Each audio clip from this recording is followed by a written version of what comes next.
Olá, meus amigos. Mais uma vez estou aqui com vocês para nós meditarmos na Palavra de Deus num assunto bastante interessante, né? Que se encontra aqui em Provérbios, capítulo de número 30, versículo 24 ao versículo de número 28. Antes de nós entrarmos nessa palavra, eu peço a você que dê o seu joinha, se inscreva no meu canal no YouTube, Bíblia com Valente, acione o sininho de notificação para quando nós postarmos, você está sendo avisado, né, das nossas postagens, e assim a obra de Deus, né, ela vai avante através da nossa união, da nossa cooperação um com o outro. Nós olhando aqui para Provérbios, a gente viu o seguinte, quando Salomão ele escreve cantares, a gente vê que Salomão estava em que situação? Estava na sua mocidade. Então ele refere a igreja como uma noiva, como uma amada, como uma namorada, né? Então a gente vê ele na sua mocidade. Agora em Provérbios a gente já vê o que é uma maturidade na vida do rei Salomão, né? Já se mostra mais maduro, já começa a dar conselhos, já começa a mostrar experiências, né? E se a gente olhar lá para Eclesiastes, a gente já começa a observar que Salomão já estava em que situação? Na sua velhice. Principalmente lá em Eclesiastes, no capítulo 12, versículo 1, ele fala o seguinte: lembra-te do teu Criador nos dias da tua mocidade, antes que venham os maus dias e cheguem os anos dos quais venha dizer, não tenho mais neles contentamento. Então Salomão já estava na sua idade avançada. Então aqui, olhando para Provérbios, no capítulo número 30, a partir do versículo 24, ele nos dá um ensinamento muito profundo, através de quê? De 4 criaturas apenas, minúscula, mas que nos dá um exemplo muito maravilhoso. A gente olhando para a palavra, a princípio não entende, mas conforme o Espírito nos esclarece, aí fica mais clara a palavra de Deus, a gente passa a entender o recado que Deus, através do seu Espírito Santo, né, usando Salomão, nos entrega nessa palavra, né? Então, a partir do versículo 24, capítulo 30 de Provérbios, até o versículo 28, nos diz: estas 4 coisas são das mais pequenas da terra, mas sábias, bem providas de sabedoria. As formigas são um povo impotente, todavia no verão preparam a sua comida. Os coelhos são um povo débil, e contudo fazem a sua casa nas rochas. Os gafanhotos não têm rei, e contudo todos saem em bandos e se repartem. A aranha apanha com a mão e está nos passos do rei, ou no palácio dos reis. Meus queridos, olhando para essa palavra, a gente não entende do recado, mas vamos na palavra de Deus a partir do versículo 25, que nos diz: a formiga são um povo impotente, todavia no verão preparam a sua comida. Nós entendemos aqui, se a gente for olhar aqui Provérbios, no capítulo 6, versículo 6 ao versículo de número 9, fala o seguinte: vai ter com a formiga, ó preguiçoso, olha para os seus caminhos, ser sábio, o qual não tendo superior, nem oficial, nem dominador, prepara no verão o seu pão, na cega junta o seu mantimento. Ó preguiçoso, até quando ficarás deitado? Quando te levantarás do teu sono? Meus queridos, nós sabemos o seguinte, que a formiga é um povo que a palavra de Deus fala impotente, não tem poder nenhum, não tem sabedoria nenhuma, não tem. A gente vê que é um povinho realmente desprezível. Mas o que acontece? Chega no verão, na época da abundância, na época da colheita, na primavera, onde todas as árvores começam a dar aquelas flores bonitas, aquelas folhas novinhas, suculentas, o que acontece? A formiga vai lá, vai cortando, trazendo para sua casinha. Por quê? Porque ela sabe que tem um inverno, e o inverno que Salomão refere aqui era inverno de neve, era inverno realmente frio. E ali o que acontecia? No inverno as formigas não trabalham. Mesmo nós que estamos num país tropical, chega no inverno você quase não vê formiga. Por quê? Porque ela trabalhou no verão e ajuntou o mantimento. E se você for quebrar uma parede ou fazer um buraco na terra, você vai achar elas tudo lá, alimentando daquele alimento que elas guardaram no verão. O que nos ensina isso, meus queridos? Ensina o seguinte, que tem época na nossa vida, época de abundância, época de fartura. Vamos dizer na parte material, quando nós somos jovens, temos força para trabalhar, nós trabalhamos, nós estudamos, nós esforçamos, nós constituímos a nossa família, constituímos a nossa vida. Mas vai chegar a idade da velhice, se você não preparar para a velhice, o que vai acontecer? Vai chegar na velhice, você vai ter que pedir ajuda, você vai ter que ser ajudado. Por quê? Porque não preparou para a velhice. Se você não preparar na sua vida espiritual para ter um encontro com Deus, saiba que vai vir o arrebatamento. E se Cristo vier achar você despreparado, meu amado, você fica com aqueles que estão condenados à perdição. Então, para nós irmos ter um encontro com Deus, precisa também preparar. Como a formiga preparou no verão, a nossa vida espiritual também tem que ser preparada, porque nós não almejamos só essa vida, mas nós almejamos uma vida eterna, que Cristo prometeu para a sua igreja. Se você não preparar intelectualmente, preparar de todas as maneiras, você vai sofrer, porque não teve um preparo. Então a formiga, ela dá um ensinamento muito profundo, muito grande para nossas vidas. E se a gente olhar aqui para o versículo 26, agora vem falar da segunda criatura. Qual que é? Nos diz a palavra: os coelhos são um povo débil, e contudo fazem a sua casa nas rochas.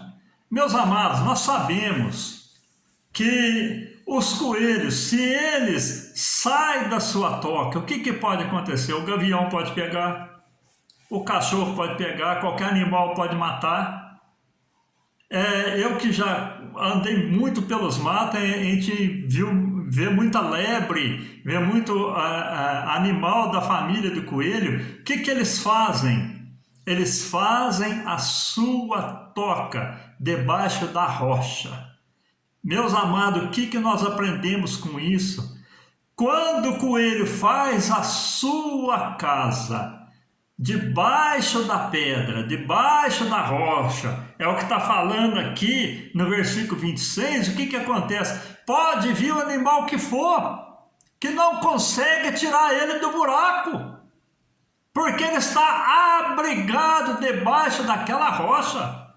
E se a gente olhar aqui para Salmo muito conhecido, 91, versículo 1 e 2, vai nos falar o seguinte: aquele que habita no esconderijo do Altíssimo, a sombra do Onipotente descansará.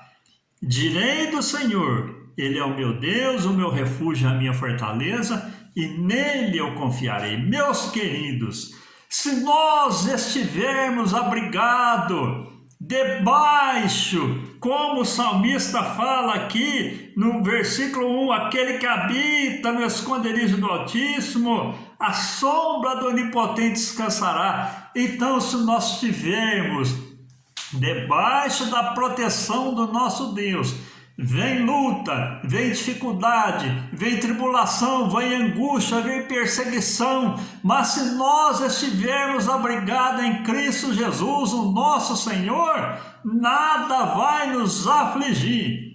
Ainda que venha a fornalha, Ele vai estar conosco na fornalha. Ainda que venha leão, Ele vai estar conosco no meio dos leões. Ainda que venha o mar, Ele vai abrir o mar, aleluia, para que a sua igreja passe em segurança. Então, meus queridos, é o ensinamento do coelho. Aleluia, que é um povo débil e contudo fazem as suas casas na rocha. Segurança, meus queridos, só debaixo da potente mão de Deus. Não tem segurança fora de Cristo Jesus, o nosso Senhor e Salvador. Não existe segurança. Assim como aquele pequeno animalzinho dá-nos um ensinamento, se nós atentarmos para esse ensinamento, se nós estivermos debaixo da proteção de Deus, nada vai nos afligir. Vem luta, vem dificuldade, vem tribulação, mas para cada luta uma vitória, para cada tribulação, aleluia, nós vemos o crente vencendo, o cristão tendo vitória na tribulação. Cada enfermidade vem uma cura, aleluia, ainda que venha a morte, mas depois da morte vem a salvação e a vida eterna. Então debaixo da proteção de Deus você está seguro, meu querido, amém? Glória a Deus. Terceiro ensinamento, versículo de número 27, nos fala o seguinte: os gafanhotos não têm rei, contudo saem e em bando se repartem. Que ensinamento nos dá esse?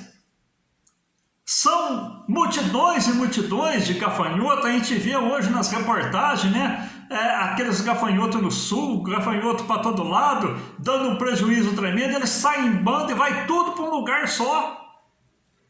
Não tem rei, não tem chefe, mas eles saem em procura do seu alimento e chega lá e destrói tudo, come tudo. Por quê? Porque eles têm uma comunhão, têm uma união, fazem tudo em conjunto. Se nós olharmos para a palavra de Deus lá em 1 Coríntios, no capítulo 3, versículo de número 4 ao versículo de número 8, fala-nos o seguinte: porque dizendo um, eu sou de Paulo, e o outro, eu sou de Apolo, porventura não sois carnais? Pois quem é Paulo e quem é Apolo, senão ministro pelos quais crestes, e conforme o que o Senhor deu a cada um? Eu plantei, Apolo regou, mas Deus deu o crescimento. Pelo que nem o que planta é alguma coisa, nem o que rega, mas Deus que dá o crescimento. Ora, o que planta e o que rega são um, mas cada um receberá o seu galardão segundo o seu trabalho. Então, a desunião em todas as áreas. Inicialmente aqui em Coríntios está falando do que? Da igreja desunida, ela é uma igreja derrotada. Se o crente ele trabalha separado, ele é um crente abatido, destruído. Se você na área material, você não tiver união, o que vai acontecer? Julgar que é melhor que alguém? Você vai ser derrotado, porque você precisa do mais fraco e precisa do mais forte. Você tem que ter união. Assim é na nossa vida espiritual também. Se nós formos desunidos, nós não vamos vencer. Nós temos que estar unidos com a igreja, temos que estar unidos com o povo de Deus, temos que estar unidos na palavra, seguindo a palavra direitinho, temos que estar na posição que Deus se agrada, porque é Ele que rege todas as coisas, é Ele que planta, um planta, o outro rega, mas é Deus que dá o crescimento, certo? Então aqui, o exemplo do gafanhoto vem nos dar um ensinamento muito grande, porque eles trabalham unidos. A desunião, meus queridos, vem a destruição em todas as áreas, e principalmente para o cristão, na área espiritual. Se ele for derrotado, não resta para ele mais alegria nesse mundo de derrota, porque nós temos que ser, meus queridos, aprovados na congregação, aprovados diante de Deus, porque nós prezamos, nós almejamos uma salvação eterna na pessoa bendita de nosso Senhor Jesus Cristo, aquele que morreu na cruz para nos salvar, amém? E o quarto exemplo aqui é um exemplo que se a gente olha aqui e fala, mas que experiência a gente vai alcançar nesse versículo 28, que fala o seguinte: a aranha apanha com a mão e está nos passos do rei, ou está no palácio do rei. O que nós aprendemos com isso aí, meus queridos? Salmo 84, vamos ler para os irmãos ver? Versículo de 1 ao 4 fala o seguinte, ó: como amáveis são os teus tabernáculos, Senhor dos exércitos. A minha alma está anelante e desfalece pelos atos do Senhor. O meu coração e a minha carne clamam pelo Deus vivo. Até o pardal encontrou casa e a andorinha ninho para si e para sua prole, junto dos teus altares, Senhor dos exércitos, Rei meu e Deus meu. Bem-aventurados os que habitam na tua casa, louvar-te-ão continuamente. Meus amados, o que nós aprendemos aqui com a aranha? Nós aprendemos aqui, meus queridos, as donas de casa mesmo, nos ensina muito quando elas estão lá fazendo a faxina. O que acontece? O que a dona de casa prendada faz? Eu vou varrer a casa, tudo bem, mas eu vou arrumar uma vassoura grande e vou tirar as aranhas da parede. E ali o que ela faz? Ela pega aquela vassoura e ela varre a parede, derruba a casa da aranha com a aranha e tudo. E o que a gente observa, meus queridos, eu já reparei muito nisso. Às vezes ela derruba uma aranha no chão, ela está lá faltando uma perna, faltando duas pernas, está lá toda torta. Mas o que a aranha faz? À medida que ela cai no chão, primeira coisa que ela faz, ela começa a subir na parede novamente e vai para o mesmo lugarzinho de onde ela foi tirada e começa novamente a sua teia, começa a tecer novamente a sua casa. O que nós aprendemos com isso, meus queridos? Tem pessoas que às vezes por qualquer coisa, ele deixa a congregação, deixa a igreja. Ele abandona a igreja. Agora aqui no Salmo 84 fala, o salmista falando: quão amáveis são, Senhor dos exércitos, os teus altares, até a andorinha, até o pardal, né? Encontrou ninho, andorinha, ninho para si, a sua prole, né? Então, a alegria do cristão é estar lembrado numa igreja. Hoje costuma muito, devido a essas facilidades de internet e televisão pregando a palavra de Deus e tudo mais, tem muitos cristãos que estão aderindo para ficar em casa. Meu amado, se você não tiver uma vida ativa na igreja, você é um crente morno, porque é na igreja que nós recebemos o renovo para nossas vidas. É na igreja que nós recebemos uma palavra diferente, um alimento diferente. E às vezes a pessoa deixa a igreja por coisas banais, porque às vezes o pastor não te saudou com a paz, porque às vezes o irmão pisou no teu carro e você ficou aborrecido. Meus irmãos, o nosso alvo é Cristo, o nosso alvo é a cruz. Olha lá para Ló, quando ele foi tirado lá de Sodoma e Gomorra, o que o anjo falou para ele? Não para na tua caminhada, não olha para a esquerda, não olha para a direita, não olha para trás. A mulher de Ló olhou para trás e se tornou uma estátua de sal, porque queria voltar para Sodoma, queria voltar para o pecado. No mundo, meus queridos, nós não temos nada que vai nos abençoar, que vai nos satisfazer. A ordem para Ló foi: segue para o monte. O monte simboliza o quê? Cristo elevado na cruz, aleluia, com as mãos estendidas, entregando a sua vida por nós. Então o nosso alvo é Cristo. Não deixa a igreja, não deixa a congregação, não deixa os ensinamentos do Senhor por coisas banais. Você tem uma salvação para conquistar. Você tem que levar a sua família até Cristo para que a sua família se salve. Você tem que conduzir seus amigos até Cristo para que seus amigos se salvem. Então nos dá um ensinamento maravilhoso. Esse pequeno inseto, a aranha, que você tira da parede, maceta, mas ela volta para o mesmo lugarzinho. O nosso lugar é na casa do Senhor. Amém?